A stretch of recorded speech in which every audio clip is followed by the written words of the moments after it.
وصی رسول کون ہے صلی اللہ علیہ وآلہ وسلم اور حدیث قرطاس کا تحقیقی جائزہ. وہ جو حدیث قرطاس اہل تشیع کی طرف سے اٹھائی جاتی ہے نا محرم کے دنوں میں کہ حضرت عمر جو ہے وہ کاغذ قلم کے درمیان حائل ہو گئے تھے، اور وہ مسلم میں بھی ہے اور امام مسلم لکھا، میں عوام الناس کے لیے لکھا. اور آپ بتائیے کہ شیخ زبیر صاحب نے آپ کو اور باقی اہل حدیث علماء نے کہا کہ حدیث قرطاس بیان کرنا حرام ہے. نہیں حرام نہیں، انہوں نے کہا کہ کرنی نہیں چاہیے اس وجہ سے کہ پھر فتنہ پھیلے گا، فتنہ پڑے گا. تو امام مسلم جو ہے نا یہ فتنہ پھیلا گئے، نعوذ باللہ من ذالک. اب ظاہر ہے کہ پھر آپ کو بخاری مسلم کے ترجمے نہیں کرنے چاہیے تھے. آپ جب ترجمے کریں گے تو آپ نوٹس بنائیں گے کہ آپ یہ والی حدیثیں پڑھنی ہیں، ہم سے نوٹس بنوائیں. عوام تو پڑھے گی، تو عوام پھر جواب لینے کے لیے آپ کے مولویوں کے پاس جائے گی. ویسے تو ان کے پاس میرا یہ موقف ہے کہ وصی رسول نہ تو سیدنا ابوبکر الصدیق رضی اللہ تعالیٰ عنہ ہے اور نہ سیدنا علی رضی اللہ تعالیٰ عنہ ہے وعلیہم السلام. پھر کون ہے؟ بلکہ وصی رسول جو ہے قرآن پاک ہے. یہ میں نے ثابت کیا ہے ایز فار ایز آپ صلی اللہ علیہ وسلم کی تعلیمات از کنسرن قیامت تک کے لیے.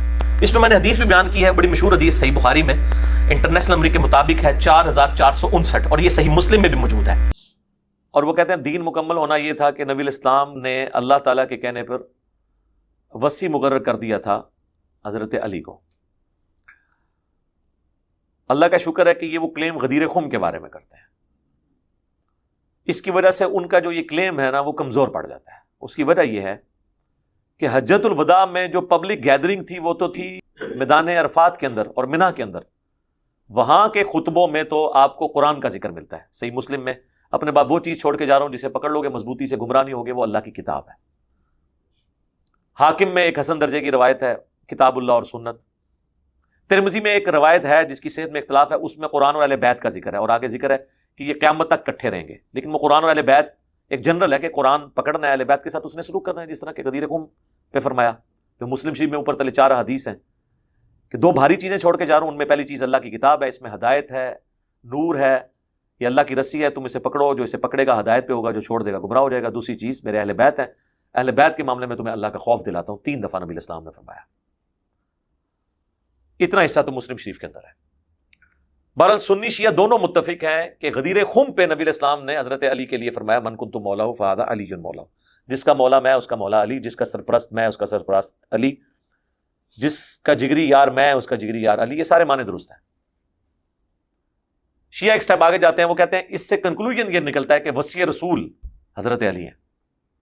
ہم کہتے ہیں اگر وصی رسول حضرت علی ہوتے تو حضرت علی شیر خدا اپنی جان دے دیتے اور رسول اللہ نے جو ان کی ڈیوٹی لگائی تھی اسے پوری کرتے ہیں، جس طرح جمل صفین نہروان میں پوری کی ہے. اس اعتبار سے وصی صرف قرآن ہے، کیونکہ رسول اللہ کا وصی وہ ہوگا جو قیامت تک کے لیے باقی رہے. نبی فوت ہوتے تھے تو اپنے بعد ایک وصی بناتے تھے اور سلسلہ چلتا تھا. چلیں ان کے وہ جو 12 اماموں والا ان کا کنسیپٹ ہے، وہ بھی تو آخری امام کو بھی تو غیابت میں گئے ہوئے 1200 سال ہو چکے ہیں. 1200 سال سے امت وصی رسول سے تو محروم ہے. نہ کوئی ان کا واٹس ایپ نمبر ہے کہ ہم ان سے بات کر لیں، کوئی میسج نہیں کر سکتے. جب یہ میں باتیں کرتا ہوں کہتے ہیں اماموں کی توہین کر رہا ہے. بھائی آج کے ماڈرن دور میں اسی طریقے سے بات ہوگی نا یار، اس میں توہین والی کون سی بات ہے؟ جب ایک بندہ سامنے آنے کے لیے تیار نہیں ہے، سارے شاہ جی دیکھ رہے ہیں، شاہ جی تک ایک سور ہے. جب ایک بندہ سامنے آنے کے لیے تیار نہیں ہے اور وہ امام بھی ہے تو ظاہر ہے کہ پھر میں اسے رابطہ تو کروں گا نا. آپ کے رابطہ نمبر بھی نہیں، اور 1200 سال سے بغیر امامت کی امت گزر رہی ہے. اس کا مطلب ہے کہ امام کے بغیر بھی امت گزر سکتی ہے. امامت کے بغیر نہیں گزری، امام تو اللہ کے نبی دے گئے ہیں. یہ کتاب یہی تھی حجۃ الوداع پہ، یہی تھی غدیر خم کے اوپر، یہی ہے وصی رسول. ہم نے تو کبھی کلیم نہیں کیا کہ حضرت ابوبکر جو ہے وصی رسول ہیں. نہیں، قرآن ہے. انجینئر مرزا صاحب، نہ میں بزرگوں کی اقوال پیش کرنے جا رہا ہوں، نہ ہی میں آج کی اس ویڈیو میں غدیر خم کی روایت پیش کروں گا. تو دوستو، میں کسی بابے کا قول نہیں پڑھنے جا رہا، میں کسی بزرگ کے اقوال نہیں سنا رہا، نہ ہی میں آپ کو وہ روایات پیش کر رہا ہوں کہ جو آپ کہتے ہو کہ جناب ہمارے کانوں نے سنی ہوئی ہیں یہ باتیں. نہیں، آج میں آپ کو جو حدیث سنانے جا رہا ہوں وہ علی بن ابی طالب علیہ السلام کی ہے. تم نے اپنے بنائے ہوئے رہنما تو قبول کر لیے، لیکن جو اللہ نے اور اس کے رسول نے رہنما بنایا اسے تم قبول نہیں کرنا چاہتے. بسم اللہ والصلاة والسلام علی رسول اللہ وآلہ وموالا. السلام علیکم ورحمۃ اللہ وبرکاتہ. امید کرتا ہوں آپ لوگ خیریت سے ہوں گے. پروردگار آپ سب کو اپنے حفظ و امان میں رکھے. ناظرین کرام، وصی رسول کون ہے؟ رسول اللہ صلی اللہ علیہ وآلہ وسلم کا جانشین کون ہے؟ آپ صلی اللہ علیہ وآلہ وسلم نے اس امت کے لیے، اس کی ہدایت اور رہنمائی کے لیے اپنے بعد کسے جانشین بنا کر چھوڑا؟ کیا صرف قرآن رسول اللہ کا وصی ہے، یا رسول اللہ صلی اللہ علیہ وآلہ وسلم کے وصی قرآن کے ساتھ ساتھ اہل البیت بھی ہیں؟ یہ ایک انتہائی اہم موضوع ہے. ناظرین کرام، میں چاہتا ہوں کہ آپ کی خدمت میں اس موضوع پر گفتگو کرنے سے پہلے کچھ گزارشات آپ کی خدمت میں پیش کروں. یہ ایک انتہائی اہم ویڈیو ہے، اس لیے میں چاہوں گا کہ شروع سے آخر تک آپ اس ویڈیو کو اول سے آخر تک آپ اسے سمجھیں، تاکہ اس موضوع پر میرا موقف واضح طور پر آپ کے سامنے پیش ہو سکے، آپ کو سمجھ میں آ سکے کہ میرا اس موضوع پر مدعا کیا ہے، دعویٰ کیا ہے، مقصد کیا ہے۔ اور چونکہ یہ موضوع ہماری ہدایت سے تعلق رکھتا ہے، آج ہم اپنے معاشرے میں دیکھتے ہیں کہ مختلف طرح کے ہماری محافل میں، سوشل میڈیا پر ہمیں یہ بات نظر آتی ہے کہ مختلف طرح کے اسکالرز موجود ہیں۔ ایک تو وہ ہیں کہ جو کسی نہ کسی فرقے کے ساتھ اپنے آپ کو وابستہ رکھتے ہیں، ان کا تعلق کسی مسلک، گروہ، فرقے کے ساتھ ہے، یعنی وہ دیوبندی، حنفی، بریلوی، سنی، شیعہ، شافعی وغیرہ وغیرہ ہے۔ جتنے بھی فرقے آپ سمجھ لیں، جو اسکالر ہیں وہ اپنے آپ کو کسی نہ کسی فرقے کے ساتھ جوڑ کر رکھتے ہیں۔ اور کچھ ایسے حضرات ہیں، ایسے اسکالرز ہیں جو کہتے ہیں کہ ہمارا تعلق کسی بزرگوں کے ساتھ نہیں ہے، کسی اکابر کو ہم نہیں مانتے ہیں، ہم صرف وہی بات قبول کریں گے جو قرآن اور سنت کے اندر ہے۔ اس کی میں کچھ مثالیں بھی آپ کو دینا چاہتا ہوں، جیسے مولانا مودودی رحمہ اللہ تھے، مولانا اسحاق صاحب سلفی عالم تھے رحمہ اللہ، اسی طرح ڈاکٹر اسرار صاحب کا ایک بڑا نام ہے کہ جو اپنے آپ کو ایک فرقے کے ساتھ منسوب نہیں کرتے تھے۔ میں نے آپ کو دو اقسام بتائی ہمارے معاشرے میں اسکالرز کی ہے۔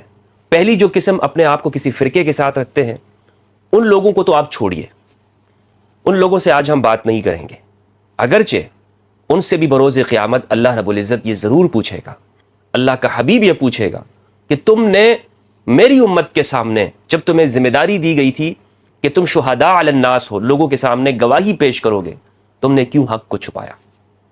لیکن پھر بھی میں ان لوگوں کو ایک سائڈ پہ رکھتا ہوں اور صرف ان لوگوں کو مخاطب کر کے آج میں بات کرنا چاہوں گا کہ جو یہ بات کرتے ہیں کہ ہمارا بزرگوں کے ساتھ تعلق نہیں ہے، ہم ان کے اندھے مقلد نہیں ہیں، ہم تقلید نہیں کرتے، ہم صرف وہی بات قبول کرتے ہیں کہ جو قرآن میں اور صحیح سنت کے اندر ہے، اور اسی بات کو لیں گے کہ جو کتاب کے اندر موجود ہے، علم ہے اور کتاب ہے۔ اور موجودہ زمانے میں انہی لوگوں میں سے ایک انجینئر مرزا صاحب حفظہ اللہ ہے۔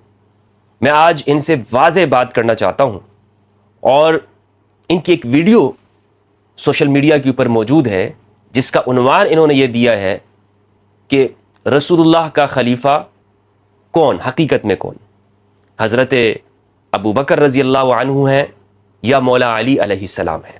یہ مختصر سی بات ہے جو انجینئر مرزا صاحب نے کہی ہے، اور اس سے پہلے مولانا اسحاق صاحب نے بھی یہی بات کہی تھی۔ میں آج بالخصوص انجینئر مرزا صاحب اور بالعموم ان تمام لوگوں سے یہ مخاطب ہونا چاہتا ہوں کہ جو انجینئر مرزا صاحب کو سنتے ہیں اور وہ یہ کہتے ہیں کہ جناب ہمارا تعلق کسی فرقے، گروہ کے ساتھ نہیں ہے، ہم صرف قرآن اور سنت کی بات مانیں گے، ہم بزرگوں کی پیروی نہیں کرتے۔ اچھی بات ہے، لیکن یہاں ایک سوال بنتا ہے کہ انجینئر صاحب نے جو یہ بات کہی ہے اور اپنی دعوت کا پورا مقدمہ رکھا ہے، میں سمجھتا ہوں یہ انجینئر صاحب کی جو دعوت تبلیغ ہے جو لے کر وہ اٹھے ہیں، وہ اسی بنیاد کے اوپر ہے۔ وہ کہتے ہیں کہ غدیر خم کا جو خطبہ ہے، یعنی حدیث ثقلین، یہ صرف اس میں جو خلیفہ بیان کیا ہے، یعنی جو جانشین ہے رسول اللہ کا، وہ صرف قرآن ہے، اور جو اہل البیت ہیں ان سے صرف محبت کا درس دیا گیا ہے۔ اس بات کو مولانا اسحاق صاحب نے جب کہا اور جب مجھے یہ بات معلوم ہوئی تو اس پر میں نے ایک گفتگو کی ہے، وہ گفتگو آپ ضرور دیکھیے گا، جس میں نے مولانا اسحاق صاحب کو جواب دیا۔ آج میں انجینئر مرزا صاحب سے بات کرنا چاہتا ہوں، اور میں یہاں پر آپ کے سامنے کوئی بزرگوں کے اقوال نہیں پیش کروں گا، میں یہاں آپ کے سامنے غدیر خم کی روایت بھی پیش نہیں کروں گا۔ جس طرح انجینئر مرزا صاحب نے بات کہی ہے نا کہ یہ غدیر خم کی روایت، اس میں صرف اہل البیت سے محبت ہے، وسیع صرف قرآن ہے، تو انجینئر مرزا صاحب، نہ میں بزرگوں کے اقوال پیش کرنے جا رہا ہوں، نہ ہی میں آج کی اس ویڈیو میں غدیر خم کی روایت پیش کروں گا کہ جس سے معلوم ہو کہ اہل البیت جانشین رسول ہے۔ نہیں، غدیر خم کی روایت بھی میں پیش نہیں کرنے جا رہا، نہیں میں حدیث الطیر آپ کے سامنے پڑھ رہا ہوں، نہیں حدیث المنزلہ میں بیان کروں گا، انت منی بمنزلۃ ہارون من موسیٰ الا انہ لا نبوۃ بعدی، نہیں میں آپ کے سامنے آج 12 خلفاء والی صحیح روایت پیش کروں گا، نہیں۔ اسی طرح دیگر روایات ہیں جو صحیح ہیں، متواتر درجے کی روایات ہیں، ان میں سے کوئی روایت میں آپ کے سامنے پیش نہیں کرنے جا رہا ہوں۔ آج کا جو ہمارا موضوع ہے، میں نے آپ کو بتایا کہ بہت اہم ہونے جا رہا ہے۔ رسول اللہ کا وصی کون ہے؟ سب متوجہ ہو جائیں، جتنے بھی وہ لوگ ہیں کہ جنہیں آج تک حق اور سچ نہیں بتایا گیا، اور ایسے اسکالرز جنہوں نے کہا کہ ہم تقلید نہیں کریں گے، اندھی پیروی نہیں کریں گے، ہم حق سچ پہنچائیں گے، لیکن ان کی کیا مجبوری بنی کہ انہوں نے یہ سچ آپ کے سامنے بیان نہیں کیا، امت سے سچ کو چھپا کے رکھا. کیا مجبوریاں ان کی؟ آج تم قوم کے سامنے حق کو چھپاؤ گے، اللہ کو کیا جواب دو گے؟ تو دوستو، میں کسی بابے کا قول نہیں پڑھنے جا رہا، میں کسی بزرگ کے اقوال نہیں سنا رہا، نہیں میں آپ کو وہ روایات پیش کر رہا ہوں کہ جو آپ کہتے ہو کہ جناب ہمارے کانوں نے سنی ہوئی ہیں یہ باتیں. نہیں، آج میں آپ کو جو حدیث سنانے جا رہا ہوں وہ علی بن ابی طالب علیہ السلام کی ہے، جو انہوں نے رسول اللہ صلی اللہ علیہ وآلہ وسلم سے سنی، اور اس قرآن مجید کی آیت کی تفسیر میں سنی کہ جو اللہ رب العزت نے لاریب کتاب کی شکل میں اتارا ہے. القرآن المجید ہدی للمتقین، ذالک الکتاب لا ریب فیہ ہدی للمتقین. یہ ہدی للمتقین ہے، ان دلوں کے لیے ہدایت ہے کہ جو تقوی سے بھرے ہوئے ہوتے ہیں. میں سمجھتا ہوں اگر ہم حق سچ نہیں بتاتے تو پھر ہم متقی نہیں ہیں، ہمارے دلوں میں تقوی نہیں ہے، اور ہم شاید ابھی بھی ہماری اٹیچمنٹ وہ فرقوں کے ساتھ ہے. اور اگر فرقوں کے ساتھ نہیں ہے تو ہم پھر اس بات سے ڈرتے کہ اگر یہ سچ میں نے بتا دیا تو یہ جو اکثریت میں جمع کر رہا ہوں، جو اتنے لوگوں کو میں جمع کر رہا ہوں، شاید یہ ناراض ہو جائیں گے، بھائی یہ تو شیعوں والی بات کر رہے ہیں، بھائی اس سے تو شیعہ کا مقدمہ وہ مضبوط ہو جائے گا، اس لیے میں اس حق کے اوپر پردہ ڈال دوں. اور میں بھی وہی بات کر دوں کہ جو آج سے پہلے ان بزرگوں اور ان بابوں نے کی اور انہوں نے حق اور سچ نہیں بتایا، میں بھی اسی ڈگر پہ چل جاؤں. کیوں؟ انہوں نے بھی بہت سارے لوگوں کو جمع کر لیا اور اس میں کامیاب ہو گئے. یقین کریں کہ آپ اہل البیت کے علاوہ ہر نظریے کو آپ اس امت کے سامنے پیش کریں، یہ سینے سے اسے لگا لیتی ہے، قبول کرنے کو تیار ہے. لیکن آپ صحیح سے صحیح روایت اور بات اس امت کے سامنے اگر اہل البیت کی پیش کریں گے تو انہوں نے اماموں کی زبان سے اس کو قبول نہیں کیا، تو آج ایک داعی جب پیش کرے گا تو اسے وہ کہاں قبول کریں گے؟ اس پہ تو الزامات لگیں گے نا، رافضی وغیرہ وغیرہ وغیرہ. لیکن بہرحال ہم نے اللہ کو جواب دینا ہے، ہم نے حق سچ بات بتانی ہے کہ وسیع رسول کون ہے. اور انشاءاللہ اس کے بعد میں اس موضوع کے اوپر گفتگو کروں گا کہ یہ جو ہمارے ہاں سنی شیعہ کے اندر ایک کھیل تماشا بنا کے رکھ دیا ہے کہ جناب امامت کا عقیدہ ثابت ہے یا نہیں ہے، معصوم ہے ائمہ یا نہیں ہے وغیرہ وغیرہ، ہم نے اس کو امت کے اندر تفریقے کا سبب بنا دیا ہے. میں اس چیز کو ثابت کروں گا انشاءاللہ عز و جل اہل سنت والجماعت کی اصح کتابوں سے کہ امامت کون ہے، امامت کسے کہتے ہیں. بہرحال موضوع کی جانب آتے ہیں، اور میں آج جو گفتگو کرنے جا رہا ہوں، انجینئر صاحب آپ کے یہ جو صفحات میرے سامنے ہیں، جو پیپرز ہیں، ان سے میں گفتگو یعنی ان اصولوں کی بنیاد پہ کروں گا کہ جو آپ نے ان پیپر کے اندر بھی کہا ہے. خاص طور پر یہ صفحہ نمبر 7 ہے، اس میں آپ نے کہا ہے کہ صحیح احادیث کی 8 بہترین کتابیں. اس میں آپ نے مسند احمد کو بھی رکھا ہے، اور آپ نے ان روایات سے استدلال کیا ہے جو ان کتابوں کے اندر ہے، حتیٰ کہ آپ نے یہاں پر شاہ ولی اللہ کے اقوال کو ذکر کیا ہے، شاہ ولی اللہ رحمہ اللہ، اور احمد شاکر، البانی، زبیر علی زئی وغیرہ وغیرہ جنہوں نے روایات کے اوپر حکم لگایا ہے، ان کی تصحیح کی ہے. آپ اپنی گفتگو کے اندر ان سے استدلال کرتے ہیں ان کے اقوال سے. تو لہٰذا جو آپ کے اصول ہیں آپ نے بنائے ہوئے ہیں کہ جناب یہ ہمارے اصول ہیں، کسی حدیث کو ہم کیسے لیتے ہیں، کوئی حدیث اگر بخاری مسلم میں ہوتی ہے اسے ہم قبول کرتے ہیں، اور پھر اس کی جو شرح آپ نے جن اکابرین سے لیتے. ورنہ میں ایک سمجھتا ہوں یہ دھوکہ ہے جس طرح آپ لوگوں کو دیتے ہیں کہ جناب بابے کوئی شے نہیں ہے. حقیقت میں آپ بھی انہی بابوں کی پھر بات کو قبول کرتے ہیں. کن بابوں کی؟ البانی ہے، ابن تیمیہ ہے، ذہبی ہے، ابن حجر عسقلانی ہے، حتیٰ کہ آپ متاخرین میں سے مولانا اسحاق اور پھر زبیر علی زئی صاحب، جناب اسے زبیر علی زئی صاحب نے صحیح کہا ہے وغیرہ یا ضعیف کہا ہے، آپ اس کو قبول کرتے ہیں نا. تو بہرحال میں یہاں پر یہ نہیں کہنا چاہتا کہ بابے کوئی چیز ہے یا نہیں ہے، یا ان سے استدلال کرنا چاہیے یا نہیں کرنا چاہیے، لیکن بہرحال آپ کا اصول یہاں پر قائم ہے، اور میں آپ کے اصول سے انشاءاللہ عز و جل یہاں پر اس موضوع کے اوپر گفتگو کروں گا. موضوع کیا ہے؟ وسیع رسول. قرآن مجید میں اللہ رب العزت نے ارشاد فرمایا، سورۃ الرعد سورۃ نمبر 13 کی آیت نمبر 7 ہے 7. اعوذ باللہ من الشیطان الرجیم، بسم اللہ الرحمن الرحیم. وَيَقُولُ الَّذِينَ كَفَرُوا لَوْلَا أُنزِلَ عَلَيْهِ آیَةٌ مِّن رَبِّهِ إِنَّمَا أَنتَ مُنذِرٌ وَلِكُلِّ قَوْمٍ هَادٍ. اور کافر لوگ یہ بات کہتے ہیں کہ ان کے اوپر اللہ کی جانب سے، ان کے رب کی جانب سے ایک نشانی کیوں نہیں اتری؟ آپ کہہ دیجئے انما انت منذر ولکل قوم ہاد، ہر قوم کے لیے میں آپ ایک آگاہ کرنے والے، خبردار کرنے والے ہیں، اور ہر قوم کے لیے ایک رہنما ہوتا ہے. یہ جو ترجمہ میں نے آپ کے سامنے پیش کیا ہے یہ انجینئر مرزا صاحب کے محبوب مولانا مودودی صاحب رحمہ اللہ کا ہے، اپنی جانب سے میں نے ترجمہ نہیں کیا.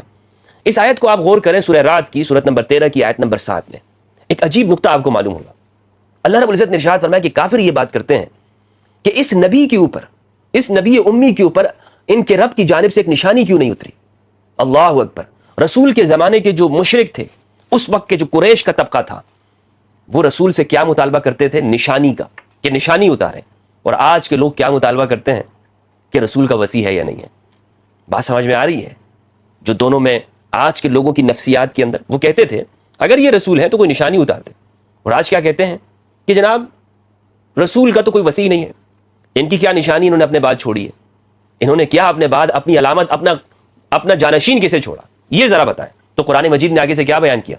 تم نشانی کا مطالبہ کرتے ہو، تم یہ مانگ رہے ہو کہ رسول کے ساتھ ان کی تقویت کے لیے اللہ کی جانب سے کوئی نشانی آ جائے۔ انما انت منذر ولکل قوم ہاد، آپ تو ایک آگاہ کرنے والے اور ہر قوم کے اندر ایک رہنما ہوتا ہے، تم رہنما سے کیسے انکار کر سکتے ہو؟ کیا تمہارے اندر رہنما تم نے نہیں بنا کے رکھے ہوئے؟ تم نے اپنے بنائے ہوئے رہنما تو قبول کر لیے، لیکن جو اللہ نے اور اس کے رسول نے رہنما بنایا اسے تم قبول نہیں کرنا چاہتے۔ اور رسول کے زمانے کے مشرکوں سے اللہ رب العزت یہ فرما رہے ہیں کہ تم ابو جہل کو رہنما بنا لیا، تم نے عتبہ شیبہ ابی لہب کو رہنما بنا لیا، تم نے قبول کر لیا، لیکن ہم اپنے رسول کو محمد بن عبداللہ صلی اللہ علیہ وآلہ وسلم کو رہنما بنا کے بھیج رہے ہیں، تم اسے قبول کرنے کے لیے تیار نہیں ہو۔ اب یہ تو قرآن مجید کی آیت ہے، اور قرآن مجید کی آیت لازمی بات ہے اس کی تفسیر ہوتی ہے، اور تفسیر سب سے پہلے وہی معتبر ہے کہ جو رسول اس کی تفسیر بیان کرے۔ یعنی ایک تفسیر وہ ہے کہ جو کوئی مولوی صاحب بیان کرتا ہے، کوئی محدث ہو، کوئی اسکالر بیان کرے، لیکن سب سے معتبر تفسیر وہی ہے قرآن مجید کی کہ جو رسول خود بیان کرے، اور پھر صحیح حدیث سے ہونی چاہیے، ایسے نہیں کوئی ضعیف قول ہو۔ تو اس آیت کی تفسیر میں آپ کے سامنے صحیح روایت رکھوں گا کہ جسے اکابرین نے اس روایت کی صحت کے اوپر حکم لگایا ہوگا یا زیادہ سے زیادہ حسن کہا ہے، یہ روایت میں آپ کے سامنے پیش کرنا چاہتا ہوں۔ مسند احمد بن حنبل کی حدیث کا نمبر ہے 1041، مسند علی بن ابی طالب کے اندر یہ روایت موجود ہے۔ کہتے ہیں حدیث کی سند ہے، قال عبداللہ ابن احمد حدثنی عثمان بن ابی شیبہ، احمد بن حنبل کے جو بیٹے ہیں وہ نقل کرتے ہیں، وہ کہتے ہیں کہ مجھے عثمان بن ابی شیبہ نے نقل کیا، بیان کیا۔ عثمان بن ابی شیبہ ابو بکر بن ابی شیبہ کے بھائی ہیں۔ کہتے ہیں حدثنا مطلب بن زیاد عن السدی، مطلب بن زیاد نے بیان کیا، انہوں نے سدی سے، عن عبد خیر، انہوں نے عبد خیر سے، انہوں نے عن علی رضی اللہ تعالی عنہ وعلیہ السلام فی قولہ انما انت منذر ولکل قوم ہاد۔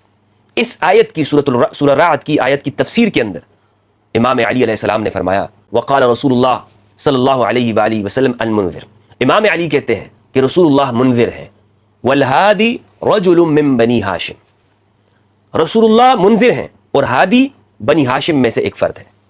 کیا فرمایا؟ بنی ہاشم، قریش کے الفاظ بھی نہیں ہیں، قریش کے الفاظ بھی نہیں، کیا فرمایا؟ بنی ہاشم میں سے ایک ہیں جو رہنما ہے اس امت کے۔ اللہ اکبر، مسند احمد بن حنبل کی۔ اب یہ روایت، اس کی جو تخریج تحکیم کے اوپر کام کیا ہے احمد شاکر، انہوں نے لکھا ہے، سلفی عالم ہے، وہ کہتے ہیں اسنادہ صحیح، اس کی سند صحیح ہے۔ الاحادیث المختارہ مقدسی کی المتوفہ 643 ہجری، انہوں نے بھی اس کی تصحیح کی ہے۔ اور پھر مقدسی کے جو کتاب کے محقق ہیں عبداللہ ابن دہیش، انہوں نے اس کی سند کو حسن کہا ہے۔ 3 تصحیحات ہو گئیں، ایک احمد شاکر کی اور اسی طرح مقدسی کی، ان کے محقق کی۔ چوتھی تصحیح ابن ابی حاتم، جن کے بارے میں ہمارے اہل سنت میں ہے کہ علم الرجال ان کے بغیر نامکمل ہے، اگر ابن ابی حاتم الرازی نہ ہوں تو علم الرجال کچھ بھی نہیں ہے۔ انہوں نے تفسیر ابن ابی حاتم، اس میں حدیث کا نمبر ہے 12152، اس میں ابن ابی حاتم الرازی المتوفہ 327 ہجری وہ حدیث بیان کرتے ہیں، وہ کہتے ہیں حدثنا علی بن الحسین حدثنا عثمان بن ابی شیبہ، یہی سند ہے، سند ایک ہے، عن علی لکل قوم ہاد قال الہادی رجل من بنی ہاشم، کہتے ہیں امام علی علیہ السلام نے فرمایا ہر قوم کے لیے ایک ہادی ہے، اور یہاں پر جو ہادی سے مراد ہے وہ بنو ہاشم میں سے ایک فرد ہے۔ اب اس میں صرف یہ معلوم ہوا کہ بنو ہاشم میں سے ایک فرد ہے۔ جنید کہتے ہیں ہوا علی بن ابی طالب، جنید نے یہ کہا کہ اس سے مراد وہ علی بن ابی طالب علیہ السلام ہے۔ 5ویں تصحیح میں آپ کے سامنے پیش کر رہا ہوں، وہ ہے زبیر علی زئی صاحب کی، جو انہی کے، جن کو یہ کہتے ہیں کہ یہ ان کے شاگرد ہیں۔ زبیر علی زئی صاحب نے جو تفسیر ابن کثیر ہے اس کی روایات کی تخریج اور تحکیم کے اوپر کام کیا ہے، اس میں بھی انہوں نے اس کی سند کے بارے میں لکھا ہے کہ اس کی سند حسن ہے۔ تو یہ 5 تصحیحات ہو گئی۔ تو پنجتن پاک کی نسبت سے یہ 5 تصحیحات میں نے آپ کے سامنے پیش کی جو اس روایت کی صحت کا حکم لگا رہے ہیں۔ قرآن مجید کی اس آیت کی جو تفسیر ہے، روایت جو میں نے آپ کے سامنے پیش کی لکل قوم ہاد کی تشریح کے اندر، اس میں 5 تصحیحات میں نے آپ کے سامنے پیش کر دی۔ اللہ اکبر، کیا معلوم ہوا؟ آیت سے کیا مراد ہوا؟ انما انت منذر، اے محمد صلی اللہ علیہ وآلہ آپ منذر ہو، ولکل قوم ہاد، ہر قوم کے لیے ایک رہنما ہے۔ تو ایسا ممکن ہی نہیں ہے، ایسا ہو ہی نہیں سکتا کہ رسول اللہ کے جانے کے بعد اس امت کے لیے کوئی رہنما نہ ہو، اب سوال یہ ہے کہ ایک رہنما تو وہ ہے کہ جسے ہم خود بنا لیں، شورا کے ذریعے سے بنا لیں، لوگوں کے ذریعے سے، اور ایک رہنما وہ ہے کہ جسے رسول بنا کے جا رہے ہیں۔ اس امت کے لیے کیا چاہیے، یعنی اس امت کے اوپر کیا فرض بن جاتا ہے کہ وہ کس بات کو مانے، کس کی نصیحت قطعیت وہ ثابت ہو جاتی ہے؟ یہ فیصلہ آپ لوگوں نے خود کرنا ہے۔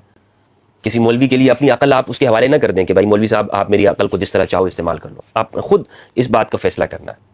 آیت میں نے آپ کے سامنے پیش کی، اور اس آیت کی تشریح میں نے آپ کو صحیح حدیث پیش کی، اور پھر اس کی صحت کے اوپر علماء کے اقوال بھی پیش کر دیے، جو کہ یہ انہوں نے اپنے ان کتابوں کے اندر، رسالوں کے اندر اس بات کے اوپر ہمیشہ ڈھنڈورا پیٹا ہے کہ جناب ہم ان علماء اہل سنت کو مانیں گے۔ تو اب یہ فیصلہ آپ خود کریں کہ کیا پھر بھی ہم اسی طرح اندھی تقلید میں مبتلا ہوں گے؟ کیا ہمیں تقلید چھوڑو کے نام پر تقلید کے اندر تو نہیں پڑ رہے ہیں، یعنی ان اکابر کے کہ جو، اور پھر میں کہہ رہا ہوں کہ اگر آپ نے تقلید آج کے ہی زمانے کے شخص کی کرنی ہے تو اس سے تو بہتر یہ ہے کہ آپ اس زمانے کے شخص سے کریں، ان زمانے کے شخص کی تقلید کریں کہ جو کم از کم رسول کے زمانے کے قریب تو ہے۔ مطلب آج آپ مولوی کی تقلید کر سکتے ہیں، اسکالر کی تقلید کر سکتے ہیں، ان کے پیچھے چلنا چاہتے ہیں، ان سے زیادہ افضل وہ لوگ ہیں کہ جو رسول کے زمانے کے جتنے زیادہ قریب ہوں گے۔ یہ اس امت کے لیے ابتلاء اور آزمائش، جس طرح دیگر امتیں آزمائش میں پڑی، یہ امت کے لیے بھی آزمائش ہے، اور آج تک ہم اسی آزمائش کے اندر مبتلا ہیں اور آزمائے جا رہے ہیں۔ کون ہے وہ شخص جو حق کے لیے بات کر رہا ہے، اہل البیت کے لیے بات کر رہا ہے؟ کون ہے جو وہ آدھا سچ بیان کرتا ہے اور باقی کے اوپر پردہ ڈالنے کی کوشش کرتا ہے اور کہتا ہے کہ نہیں، رسول اللہ کا خلیفہ صرف قرآن ہے، جبکہ رسول نے کیا فرما دیا، میں تم میں 2 گنا قدر چیزیں چھوڑ کے جا رہا ہوں۔ اس معنی کے اندر کیوں تحریف کرنے کی کوشش کرتے ہیں؟ کہتے ہیں نہیں، اگر اہل البیت کو ہی بیان کرنا تھا تو پھر حجۃ الوداع میں عرفہ میں بیان کرتے، عرفہ کے اندر بھی بیان کیا ہے۔ انشاءاللہ اس کے اوپر بھی تفصیلاً میں گفتگو کروں گا کہ رسول اللہ صلی اللہ علیہ وآلہ وسلم نے حجۃ الوداع کے اندر بھی، عرفہ کے مقام کے اندر بھی اہل البیت کو وسیع بنایا ہے، قرآن کے ساتھ ساتھ اہل البیت کو بیان کیا ہے۔ اسی طرح یہی روایت بخاری کے اندر فتح الباری میں اس آیت کی تفسیر کے اندر ابن حجر اسقلانی رحمہ اللہ نے بھی نقل کی ہے، جہاں میں نے آپ کے سامنے مسند احمد کی روایت رکھی اور پھر اس کی تصحیحات۔ اسی طرح ابن حجر اسقلانی نے فتح الباری میں اسی آیت کی تفسیر میں اس کو ذکر کیا ہے۔ ابن حجر اسقلانی، یہ میرے سامنے فتح الباری، اس کی جلد نمبر 13 اور صفحہ نمبر 447 ہے، کہتے ہیں اس آیت کی تفسیر انما انت منذر ولکل قوم ہاد، کہتے ہیں والمستغرب ما اخرجہ الطبری باسناد حسن، یہاں پر ایک روایت ہے کہ جسے طبری نے نقل کیا ہے سند حسن کے ساتھ، من طریق سعید بن جبیر عن ابن عباس، سعید بن جبیر جو مشہور تابعی ہیں، ان کی سند سے ابن عباس رضی اللہ تعالیٰ عنہ سے، وہ کہتے ہیں لما نزلت هذه الآیہ، جب یہ آیت نازل ہوئی، کون سی آیت؟ انما انت منذر ولکل قوم ہاد، وضع رسول اللہ صلی اللہ علیہ وآلہ وسلم یدہ علی صدرہ، رسول اللہ نے اپنے ہاتھ کو، اپنے دست مبارک کو علی کے سینے کے اوپر رکھا اور کہا انا المنذر واوما الی علی، اور کہا کہ میں منذر ہوں، اور علی کے جانب اشارہ کرتے ہوئے کہا انت الہادی بک یہتدی المہتدون بعدی، تم ہادی ہو، تمہارے ذریعے میرے بعد لوگ ہدایت حاصل کریں گے۔ فإن ثبت هذا فالمراد بالقوم اخص من الذي قبله ای بنی ہاشم مثلا، تو جو پیچھے جو روایت آئی ہے جس میں یہ کہا گیا کہ بنی ہاشم میں سے ایک فرد ہوگا، اس بنی ہاشم میں سے ایک فرد کی تخصیص کر دی ہے اس روایت نے۔ اچھا، اس روایت پر بعض لوگوں نے اعتراض بھی کیا اور کہا کہ اس میں شیعہ ہے، لیکن میں یہ سمجھتا ہوں کہ جو تصحیحات میں نے ائمہ کی آپ کے سامنے پیش کی ہیں، حتیٰ کہ ابن حجر اسقلانی نے بھی اسے حسن کہا ہے، احمد شاکر نے صحیح کہا، اس کی سند میں کوئی مسئلہ نہیں ہے، مختلف سند کے ساتھ یہ ثابت ہے۔ جنہوں نے اس پر کمزور اس کو کرنے کی کوشش کی ہے، وہ دراصل یہی ہے کہ جو ہمارے ہاں ہمیشہ ہوتی ہے کوشش کہ علی کے ساتھ اس کا تعلق ہے نا اس روایت کا، تو اسے کمزور بناؤ، اس سے موقف ثابت ہوگا اہل البیت کا، اسے کمزور بنانے کی کوشش۔